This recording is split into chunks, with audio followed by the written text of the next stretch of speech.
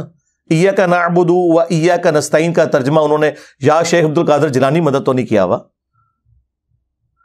دیوبندی ہو اشری تھانوی کا ترجمہ پڑھ لو. کون سا دنیا کا دیوبندی عالم ہے انکلوڈنگ تقی عثمانی صاحب کے جو یہ دعویٰ کرے کہ میں اشری تھانوی سے بہتر قرآن جانتا ہوں؟ تو ہم تو کہتے ہیں کہ آپ ان بچوں سے نہ قرآن پڑھیں, ان کے بڑے بڑے ابوں سے پڑھیں. مجھ سے وہ ٹی ایل پی والے بھائی نے جب انٹرویو کیا کہ جی آپ اپنا استاد کسے مانتے ہیں, میں نے کہا مذہب بریلوی کو.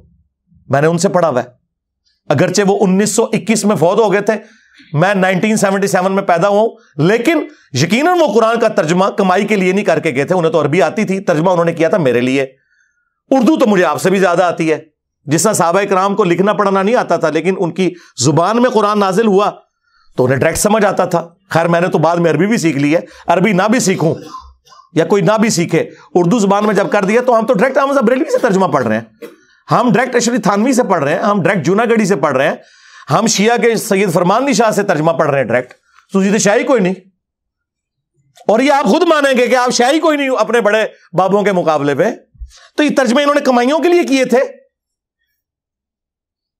یہ تو کوئی نہیں کہے گا کمائی کے لیے کیے. تو اس لیے کیے تھے کہ پبلک کو پتا چلے قرآن میں کیا لکھا ہوا ہے. وہ آپ پڑھنے نہیں دے رہے. ہمارے ایک شیعہ دوست ہیں عالم دین, ماشاءاللہ بہت اچھا کام کر رہے ہیں, ان کا ایک جملہ گولڈن جملہ ہے. انہوں نے کہا کہ آج کوئی غیر مسلم آ کے آپ سے یہ کہے کہ میں مسلمان ہونا چاہتا ہوں یا ابھی ہوا ہوں, مجھے بتائیں میں نے اسلام کو اسٹڈی کرنا ہے کہ اسلام کی مجھ سے کیا ریکوائرمنٹ ہے, میرا خدا مجھ سے کیا چاہتا ہے, میرا اللہ مجھ سے کیا ڈیمانڈ کرتا ہے, تو آپ اسے کون سی کتاب پڑھنے کے لیے دیں گے؟ تو ساروں کا جواب یہ ہوگا جی قرآن پڑھنے کے لیے دیں گے. اور آگے سے وہ گورا یہ پوچھ لے کہ بھائی آپ نے بھی اسی قرآن کو پڑھ کے اپنے عقیدے صحیح کیے تھے؟ ہاں, تو منہ اڑ کے بیٹھ جاؤ گے. اس کا جواب یہ نہیں ہوگا کہ میں نے, میرے پرکھے جو بھی کسی نے نہیں قرآن ترجمے نال پڑھا ایسی اللہ دے فضل نال جدوں انہوں نے کلمہ پڑھیا ہوں تک کسی نے قرآن ترجمے نال نہیں سے پڑھا. اس کی وجہ میں آپ کو بتا دیتا ہوں, قرآن کا ترجمہ بمشکل 200-250 سال پہلے کیا ہے شاہ ولی اللہ دہلوی نے فارسی میں, اور اس وقت بھی کوئی پرنٹنگ پریس وغیرہ نہیں تھے, وہ چند لوگوں تک ہی پہنچا. ایکچولی اگر آپ دیکھیں تو ان 15-20 سالوں میں زیادہ ہوا ہے کہ سافٹ ویئر بنے عام بندوں کے ہاتھ میں ہے, ورنہ ترجمہ قرآن تو آپ کو مسجدوں میں نہیں ملتا تھا. او حافظ قرآن نے نہ ترجمہ پڑھا ہو تو اور کس نے پڑھنا ہے؟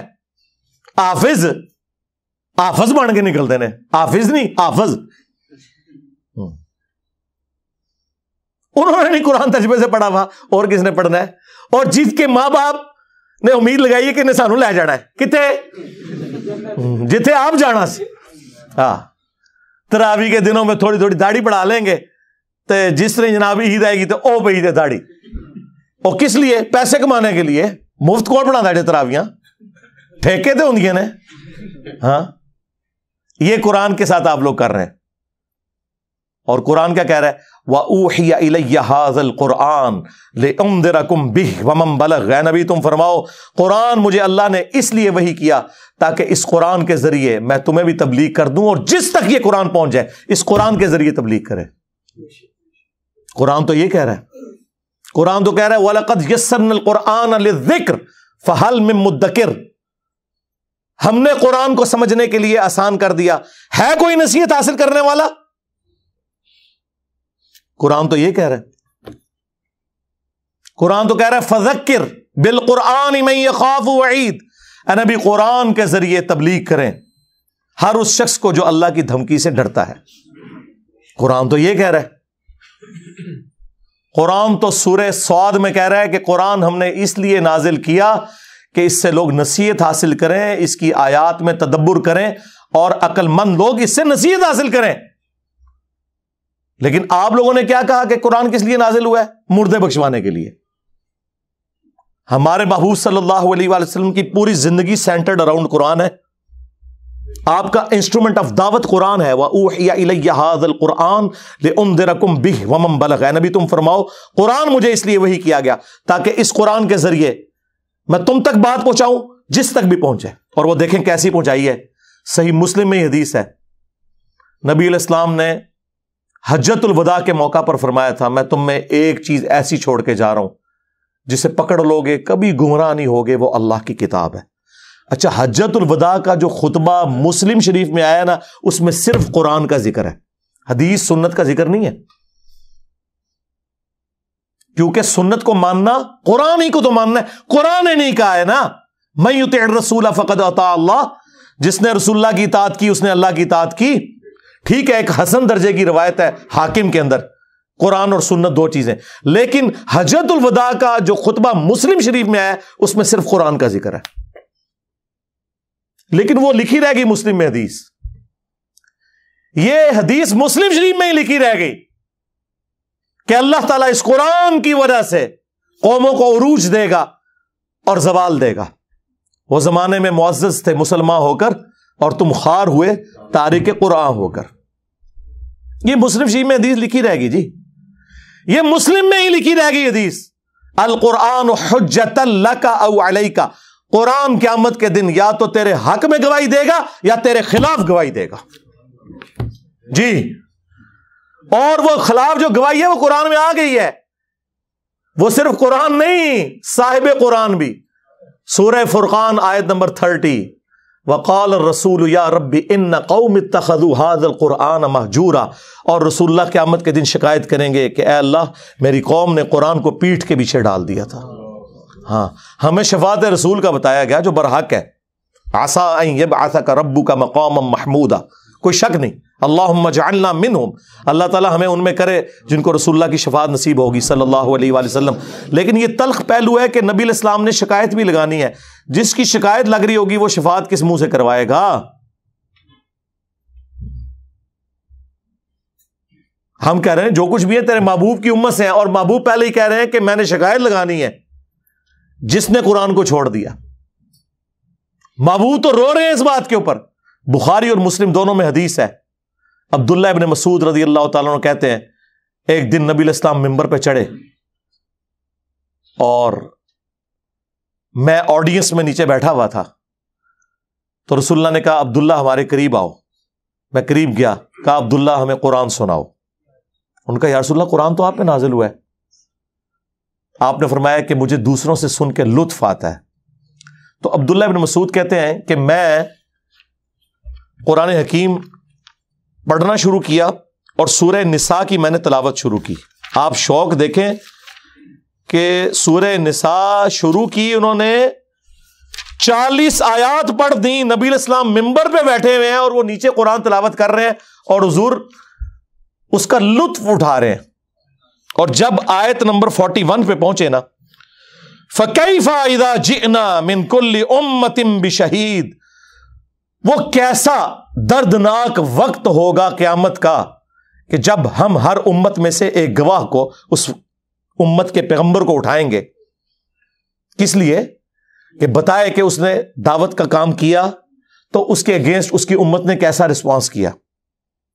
وَجِئْنَا بِكَ عَلَىٰ هَٰؤُلَاءِ شَهِيدًا, اور اے محبوب صلی اللہ علیہ وآلہ وسلم ہم آپ کو گواہ بنا کر اٹھائیں گے ان کے اوپر جن میں آپ کو مبعوث کیا گیا. بس یہ آیت سننی تھی. امت تو کہتی ہے جو کچھ بھی ہے محبوب کی امت سے ہے, اور محبوب کیا فرما رہے ہیں؟ عبداللہ بس کرو, عبداللہ بس کرو. کہتے ہیں میں نے نگاہ اٹھا کے حضور کی طرف دیکھا تو آپ کی دونوں آنکھوں سے زارو قطار آنسو جاری تھے کہ مجھے اپنی امت کے خلاف قرآن کی اس آیت کے تحت گواہی دینی پڑے گی. حضور اس لیے رو رہے ہیں کہ مجھے گواہی دینی پڑے گی کہ میری امت نے قرآن کو چھوڑ دیا, میرے دین کو پس پش ڈال دیا, اور امت امید لگائی بیٹھی ہے حضور نے شفاعت کرنی ہے. آپ دیکھیں کتنا فرق ہے. بخاری مسلم دونوں میں حدیث ہے, نبی علیہ السلام نے فرمایا جو لوگ زکوٰۃ نہیں ادا کرتے اپنے مال کی, کان کھول کر سن لو, ایسا نہ ہو کہ قیامت والے دن کسی کی گردن پہ اس کی وہ بکری سوار ہو جو بکریوں کا ریوڑ اس نے رکھا ہوا ہے اور اس نے اس کی زکوٰۃ نہیں دی, اور وہ مجھے پکار رہا ہو اغثنی یا رسول اللہ, یا رسول اللہ میری مدد کیجئے, میں تمہارے کچھ کام نہیں آؤں گا, میں نے جو کچھ بتانا تھا دنیا میں تمہیں بتا دیا. آپ حیران ہوں گے, میٹرک میں جب میں پڑھتا تھا 1992 میں, تو بریلویوں کی ایک جماعت تھی انجمن طلباء اسلام ATI, ان کا جو بیج ہوتا تھا نا اس پہ لکھا ہوتا تھا اغثنی یا رسول اللہ. وہ سیدھا بھی ہوتا تھا, گول بھی ہوتا تھا, گرین کلر کا اور گولڈن رنگ کا, اغثنی یا رسول اللہ. کاش اس کے نیچے بخاری اور مسلم کی اس حدیث کا نمبر لکھا ہوتا جس کے اندر یہ جملہ آیا ہے. ہم تو اس کو لیتے تھے یا رسول اللہ ہماری مدد کرے, لیکن یہ جملہ تو نبی علیہ السلام نے امت کے لیے ٹانٹ کے طور پہ بولا ہوا ہے کہ تم تو مدد مانگو گے, میں نے تمہارے کام نہیں آنا. کیوں؟ اس حدیث میں الفاظ ہے میں نے تمہیں دنیا میں بتا دیا تھا, کہیں ایسا نہ ہو کہ کسی کی گردن پہ اس کی گائے سوار ہو جس کی اس نے زکوٰۃ نہیں دی, جب وہ گائے 40 کے عدد کو پہنچے, یعنی عام گائے کی زکوٰۃ نہیں ہے, اور وہ چیخیں مارتا ہوا کہ اغثنی یا رسول اللہ, یا رسول اللہ میری مدد کرے, میں نے تمہیں دنیا میں اللہ کا پیغام پہنچا دیا تھا, میں تمہارے کچھ کام نہیں آؤں گا. پھر نبی علیہ السلام نے اونٹ کا سوار ہونے کا ذکر کیا. تو اندازہ کریں اللہ کے نبی علیہ السلام نے اپنی امت کو ایک ایک تفصیل کھول کر بیان کر دی ہے, کوئی قسم نہیں چھوڑی, کھول کھول کر باتیں بیان کر دی ہیں, کسی کو وہم بھی باقی نہ رہے. پھر بھی امت کو خیال نہ آئے تو الگ بات. پھر حجۃ الوداع سے جو واپسی پہ نبی علیہ السلام نے غدیر کا خطبہ دیا ہے, غدیر خم کا, صحیح مسلم میں ہی اوپر تلے 4 احادیث ہیں 6225 سے 6228 تک. اے لوگو آگاہ ہو جاؤ, میں بھی ایک انسان ہوں, قریب ہے کہ اللہ کا قاصد یعنی موت کا فرشتہ میرے پاس آئے اور میں اس کی دعوت قبول کر لوں. میں اپنے بعد تم میں 2 بھاری چیزیں چھوڑ کے جا رہا ہوں, ان میں سے پہلی چیز اللہ کی کتاب ہے, اس میں ہدایت ہے, اس میں نور ہے، یہ اللہ کی رسی ہے۔ ہاں، جو اسے پکڑے گا ہدایت پہ ہوگا، جو چھوڑ دے گا گمراہ ہو جائے گا۔ اور زائد ابن ارقم کہتے ہیں کہ نبی الاسلام پھر ترغیب دلاتے رہے، اللہ کی کتاب، اللہ کی کتاب، اللہ کی کتاب۔ جو قرآن میں آیا تھا نا، وَاعْتَصِمُوا بِحَبْلِ اللَّهِ جَمِيعًا وَلَا تَفَرَّقُوا، اللہ کی رسی کو مضبوطی سے پکڑ لو، فرقوں میں مت بٹو، وہ قرآن ہے غدیر خم کی حدیث میں۔ اس کو وائس ورثہ بھی کر لو کہ جو قرآن کو نہیں پکڑے گا وہ فرقوں میں بٹ جائے گا، کیونکہ کامن بانڈ اللہ نے بتا دیا، اللہ کی رسی کو پکڑ لو اور فرقوں میں مت بٹو۔ اس کا کیا مطلب ہے کہ جو نہیں پکڑے گا فرقوں میں بٹ جائے گا، اور وہ ہو گیا۔ اور فرمایا دوسری بھاری چیز میرے اہل البیت ہیں، میں اپنے اہل البیت کے معاملے میں تمہیں اللہ کا خوف دلاتا ہوں، یعنی میری وفات کے بعد ان کے ساتھ حسن سلوک کرنا۔ یہ 3 دفعہ آپ نے جملہ بولا، لیکن امت نے نہ قرآن کو پکڑا اور نہ اہل بیت کو زندہ چھوڑا، بالکل الٹ امت چلی۔ پھر بخاری اور مسلم دونوں میں حدیث ہے، اللہ کے محبوب صلی اللہ علیہ وآلہ وسلم جب کبھی بھی خطبہ دیتے تھے نا، تو آپ علیہ السلام ممبر پہ آ کے کہتے تھے، اما بعد فإن خیر الحدیث کتاب اللہ وخیر الہدی ہدی محمد صلی اللہ علیہ وآلہ وسلم وشر الامور محدثاتها وکل محدثۃ بدعہ وکل بدعۃ ضلالہ وکل ضلالۃ فی النار۔ کچھ الفاظ سنن نسائی کے، میجر پورشن جو ہے وہ صحیح مسلم ہے۔ آگاہ ہو جاؤ، سب سے بہترین کلام اللہ کی کتاب ہے، سب سے ہدایت یافتہ راستہ محمد صلی اللہ علیہ وآلہ وسلم کا ہے۔ بدترین کام وہ ہیں جو دین میں خود سے جاری کر دیے جائیں، وہ سارے کام بدعتیں ہیں، اور تمام بدعتیں گمراہیاں ہیں، اور تمام گمراہیاں جہنم میں لے جانے والی ہیں۔ اندازہ کریں۔ اور بخاری اور مسلم دونوں میں حدیث موجود ہے، عبداللہ ابن ابی اوفا سے کسی نے پوچھا، جو رسول اللہ کی وفات کے بعد 75 ایئرز تک زندہ رہے، 86 ہجری میں فوت ہوئے، کہ بتائیں کہ رسول اللہ نے اپنا وصی کسی کو بنایا تھا؟ تو انہوں نے کہا نبی علیہ السلام نے ہمیں قرآن کے مطابق چلتے رہنے کی وصیت کی تھی۔ قرآن وصی رسول ہے، خلیفۃ الرسول ہے، وصی رسول، جس کے اوپر آج سنی شیعہ 2 فرقے بنے ہوئے ہیں۔ سیدنا ابوبکر خلیفۃ الرسول ہیں صحابہ کرام کے اجماع کے اوپر، وصی رسول نہیں، وصی رسول قرآن ہے۔ وصی رسول نہ سیدنا ابوبکر ہے نہ سیدنا علی ہے، اور وہ نیچرل ہے، کیونکہ 2 سال کے بعد تو حضرت ابوبکر بھی فوت ہو گئے، ہاں 12 سال کے بعد سیدنا عمر بھی شہید ہو گئے، 24 سال کے بعد سیدنا عثمان بھی شہید، اور 30 سال کے بعد سیدنا علی بھی شہید، اور آخری صحابی ابو طفیل عامر بن واثلہ 110 ہجری میں نبی علیہ السلام کی وفات کے 100 سال کے بعد وہ دنیا سے چلے گئے۔ اس کے بعد اس پلانٹ ارتھ پہ کوئی صحابی نہیں ہے۔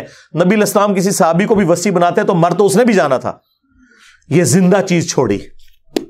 بخاری مسلم دونوں میں حدیث ہے، اللہ نے ہر نبی کو کوئی نہ کوئی معجزہ دیا تھا، اور جتنے لوگ اس نبی پر ایمان لاتے تھے اسی معجزے کی وجہ سے لاتے تھے۔ مجھے اللہ نے سب سے بڑا وحی کا معجزہ دیا ہے قرآن۔ میں اللہ سے امید کرتا ہوں سب سے زیادہ میرے امتی ہوں گے جنت میں جانے والے، کیونکہ میرا معجزہ سب سے بڑا ہے قرآن کی وجہ سے۔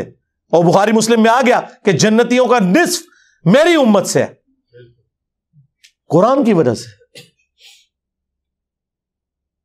جامعہ ترمذی میں، سنن ابن ماجہ میں حدیث ہے، جنتیوں کی 120 میں سے 80 صفحے میری امت سے، قرآن کی وجہ سے۔ یعنی قرآن مطلب یہ مردوں کو بخشنے کی وجہ سے نہیں، سرکار عمل کرنے کی وجہ سے۔ تو نبی علیہ السلام کا وصی،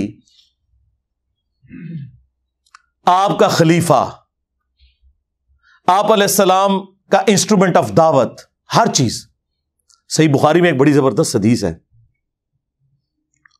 جو میں نے ہی ایک دفعہ اپنے ممبر سے بیان کی ہے، ادروائز وہ حدیث آپ نے کبھی سنی نہیں ہوگی، کیونکہ اس کے ساتھ 295C جڑی ہوئی ہے۔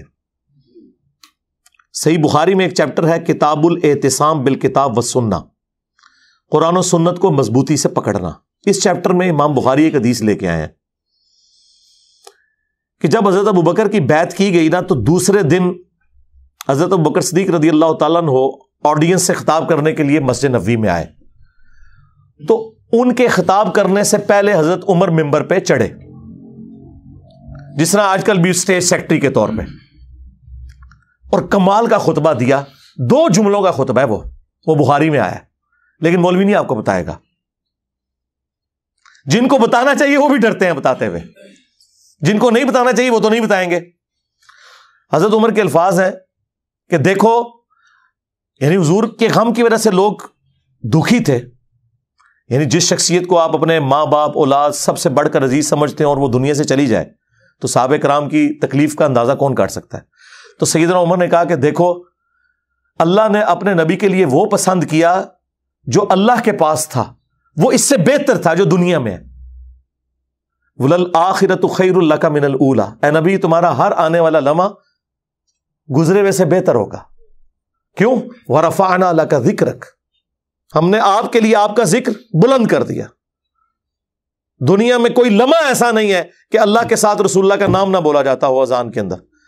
اللہم صلی علی محمد وعلی آل محمد. تو حضرت عمر کے الفاظ ہیں کہ اللہ تعالیٰ نے وہ پسند کیا جو تمہارے نبی کے لیے بہتر تھا، لیکن اللہ نے تمہارے لیے تمہارے نبی کے جانے کے بعد وہ کتاب چھوڑ دی ہے جس کتاب کے ذریعے اس نے اپنے نبی کو ہدایت دی تھی. اب یہ بڑا خطرناک جملہ تھا، خطرناک جملہ تھا، خطرناک سے بھی اگلا ورژن. تم بھی اس کتاب کو پکڑو گے تو ہدایت پہ قائم رہو گے. اور پھر اس جملے کو ریپیٹ کیا، اس کتاب کو کہ جس کتاب کو تمہارے نبی کی ہدایت کا ذریعہ بنایا. اچھا، اس کا یہ مطلب نہیں نعوذ باللہ کوئی رسول اللہ گمراہ تھے، نہیں. قرآن میں واضح آیت ہے، ما ضل صاحبکم وما غوا، تمہارے نبی نہ کبھی بہکے ہیں نہ کبھی بہرا چلے ہیں. یہاں پہ بھی ضلہ کا لفظ آیا ہے. یہ کیا ہے جو قرآن حکیم میں اللہ تعالیٰ نے فرمایا وَوَجَدَكَ ضَالًّا فَهَدَىٰ، اے نبی ہم نے آپ کو اپنی محبت میں خود رفتہ پایا اور ہدایت کے بلند ترین مرتبے پر پہنچا دیا. ضال کا مطلب گمراہی بھی ہوتا ہے، ضال کا مطلب کسی کی محبت میں ڈوبنا بھی ہوتا ہے. اِنَّ أَبَانَا لَفِي ضَلَالٍ مُبِينٍ، حضرت یعقوب کے بیٹوں نے جو خود صحابی تھے اپنے باپ کے بارے میں کیا کہا تھا کہ ہمارے ابا جان تو یوسف کی محبت میں ڈوب چکے ہیں. اب وہاں ترجمہ آپ فی ضلال مبین کا یہ تو نہیں کرتے کہ ہمارے ابا گمراہ ہو چکے ہیں، وہ تو کافر ہو جاتے، اپنے پیغمبر ابے کو کہتے تو نہیں. وَوَجَدَكَ ضَالًّا فَهَدَىٰ، احمد بریلوی نے بالکل صحیح ترجمہ کیا، مولانا مودودی نے بھی صحیح ترجمہ کیا. اپنی محبت میں خود رفتہ پایا اور ہدایت کے اعلیٰ منزل کو پہنچا دیا. یہی مضمون سورہ شورى میں بھی ہے کہ ہم نے اس قرآن کے ذریعے اے نبی آپ کو اس اعلیٰ درجے پر پہنچایا. ما کنت تدری ما الکتاب ولا الایمان، اس قرآن کے نزول سے پہلے آپ نہ کتاب جانتے تھے نہ ایمان کی تفصیلات، بلکہ اللہ نے اس کو ہدایت اور نور کا ذریعہ بنایا. وَإِنَّكَ لَتَهْدِي إِلَىٰ صِرَاطٍ مُسْتَقِيمٍ، اور نبی بے شک اب آپ بھی لوگوں کو ہدایت کی طرف بلاتے ہیں. تو نبی علیہ السلام، وہ میں بتا رہا تھا خطبہ کیوں نہیں لوگ بیان کرتے تھے، اس میں جو حضرت عمر کا جملہ ہے نا کہ اللہ نے اس کتاب کے ذریعے تمہارے نبی کو ہدایت دی، تو اب اس کی وجہ سے لوگ ڈرتے تھے یار یہ تو کہیں گے نبی کو گمراہ مان رہے ہیں. بھائی تم ایکسپلین کرو، ہم نے بھی کر دیا.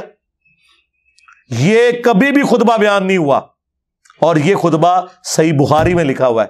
حضرت عمر فاروق رضی اللہ تعالیٰ عنہ نے حضرت ابوبکر کی خلافت اسٹیبلش ہونے کے دوسرے دن خطبہ دیا. کمال کا خطبہ ہے.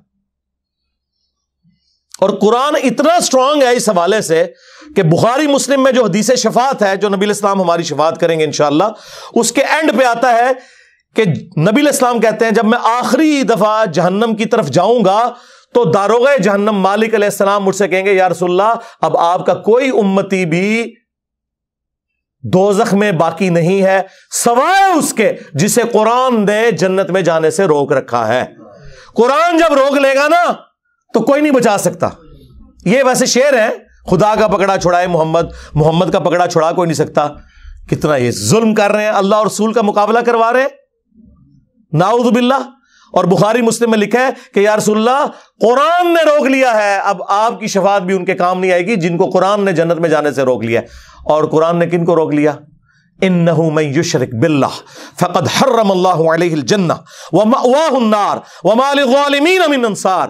بے شک جو کوئی بھی اللہ کے ساتھ شرک کرے گا اللہ نے اس پہ جنت حرام کر دی ہے، اس کا ٹھکانہ جہنم ہے، وہاں اس کا کوئی مددگار نہیں ہوگا. قرآن نے جنت حرام کر دی ہوئی ہے.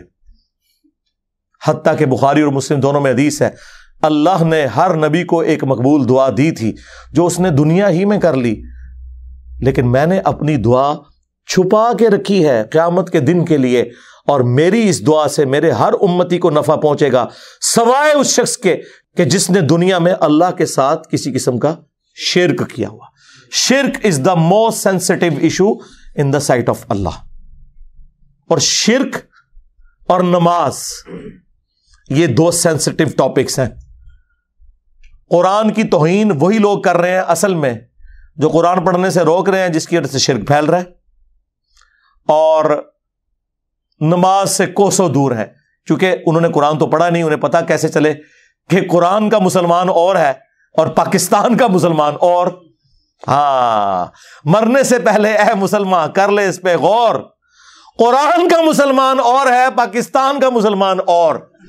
ہاں، قرآن کا تو مسلمان یہ ہے وَأَقِيمُوا الصَّلَاةَ وَلَا تَكُونُوا مِنَ الْمُشْرِكِينَ، سورہ روم آیت نمبر 31. دیکھنا، نماز کو قائم کرنا، مشرک نہ ہو جانا. اور صحیح مسلم کی حدیث کے بندے کے کفر اور ایمان، شرک اور اسلام کے درمیان فرق نماز ہے. باقی اس پہ تو کافی بولا جا سکتا ہے، میری کئی ایک ویڈیوز ہیں وہ آپ دیکھ سکتے ہیں. اس حوالے سے میں نے یہ موقع غنیمت جانا کہ میں مسلمانوں کے دماغ کے اوپر سٹرائک کروں کہ خدا کے لیے قرآن کو جو آگ لگی اس پہ جو آپ سیکھ پا رہے ہیں، سب سے بڑے تو دشمن آپ لوگ ہیں جو جزدان میں قرآن کو لپیٹ کے. اور دیکھیں جو مہنگے والے قرآن ہوتے ہیں نا ترجمے والے، ان کے اوپر غلاف بھی چڑھا ہوتا ہے تاکہ تصور سے کہ میں اس کو اتنی دفعہ یوں کروں گا وہ کھولے ہی نہ، وہ ادھر ہی پڑھا رہے. بلکہ میں نے تو ریکویسٹ کی ہے کہ پاکستان کے آئین میں جہاں یہ چیز شامل ہے کہ پاکستان میں قرآن غلطیوں سے پاک پرنٹ کیا جائے گا. یہ بہت بڑا جرم ہے، اسی لیے قرآن کے اینڈ پہ لکھا ہوتا ہے کہ اگر کوئی غلطی دیکھیں تو واپس بھیجیں، ہم آپ کو نیا نسخہ دیں گے. پاکستان کے آئین میں یہ چیز بھی داخل کی جائے کہ بغیر ترجمے کے قرآن چھاپنا حرام ہو. یعنی پاکستان کے قانون میں، وہ شرعی طور پہ حرام نہیں لفظ استعمال کر رہا، چلے جرم کہہ لیں اس کو. بھئی پاکستان میں کیا تک بنتا ہے جہاں 99.99% لوگ عربی نہیں جانتے، وہاں عربی والے قرآن صرف پرنٹ کرنا کتنا بڑا ظلم ہے. مولانا مودودی رحمہ اللہ کا ترجمہ پرنٹ کیا ہے ترجمان القرآن والوں نے، وہ بڑا زبردست ہے. ویسے تو آپ دیکھتے ہیں نا اوپر عربی نیچے اردو، انہوں نے پتا کیا کیا ہے، ایک صفحہ پورے کا پورا عربی اور اس کے سامنے والا صفحہ اردو. اگر صرف کسی نے اردو بھی پڑھنا ہے نا وہ پڑھتا جائے. اچھا، لوگوں کو یہ فکر پڑ جاتی ہے یار اردو والا پڑھیں گے تو ثواب نہیں ہوگا کیونکہ 10 نیکیاں نہیں ملن گیا. سرکار تو ایک اردو دا صفحہ تو آنے والی نسلوں میں اور گزرے ہوئے بزرگوں کے ہزاروں قرآن پڑھنے سے بہتر ہے جو آپ کو کم از کم شرک سے بچا کے توحید کے اوپر لے آئے گا. دیکھیں نا، اگر توحید ہی نہ ملی تو ایم قرآن ختم کرنے کا کیا فائدہ ہویا؟ جو قرآن ختم کر کے بھی تے پھر دعا کہنا جی یا رسول اللہ انظر حالنا، یا شیخ عبد القادر جیلانی شیئن للہ. قرآن کے لیے پڑھ کے دعا ہو رہی ہے اور بیچ میں یہ نہیں کر رہا ہے تو کیا کڑیا تو قرآن چوں. تو خدا کے لیے قرآن ترجمے والا گھر میں بھی کم از کم آپ لوگ تو کریں نا جی. سارے مسلمان اپنے گھروں میں وہ ترجمہ رکھیں جو زبان آپ سمجھتے ہیں، اس کے بغیر آپ صرف عربی والا قرآن نہ رکھیں. اور آج تو ماشاءاللہ جتنی میجر لینگویجز ہیں ان کے اندر قرآن پرنٹ ہو چکے ہیں. سعودی عرب کی گورنمنٹ اس حوالے سے بہت بڑا کام کر رہی ہے. جتنے حاجی جاتے ہیں نا، پہلے تو وہ عمرے والوں کو بھی دیتے تھے لیکن پھر ریسورسز کی وجہ سے ایشو ہوا تو اب صرف حاجیوں کو دیتے ہیں. جو پاکستان، انڈیا، بنگلہ دیش کے ہیں ان کو اردو زبان میں، انڈونیشین ہے تو ان کو انڈونیشین زبان میں، انگلش جاننے والے ہیں ان کو انگلش والا. وہ واپسی پہ ایئرپورٹ پہ وہ ایک فری کاپی دیتے ہیں. میں 2007 میں گیا تھا، مجھے بھی ایک کاپی ملی، میری وائف کو بھی ملی تھی. تو اس حوالے سے وہ بہت کام کر رہے ہیں. چلیں، حاج عمرے پہ کوئی نہیں بھی جاتا، یہاں تو یار اپنے گھروں میں تو کم از کم آپ کوشش کریں کہ آپ ترجمے والے قرآن رکھیں. صلو علی محمد وآل محمد، اللہم صلی علی محمد وعلی آل محمد واصحاب محمد وازواج محمد وامت محمد اجمعین الی یوم الدین، آمین.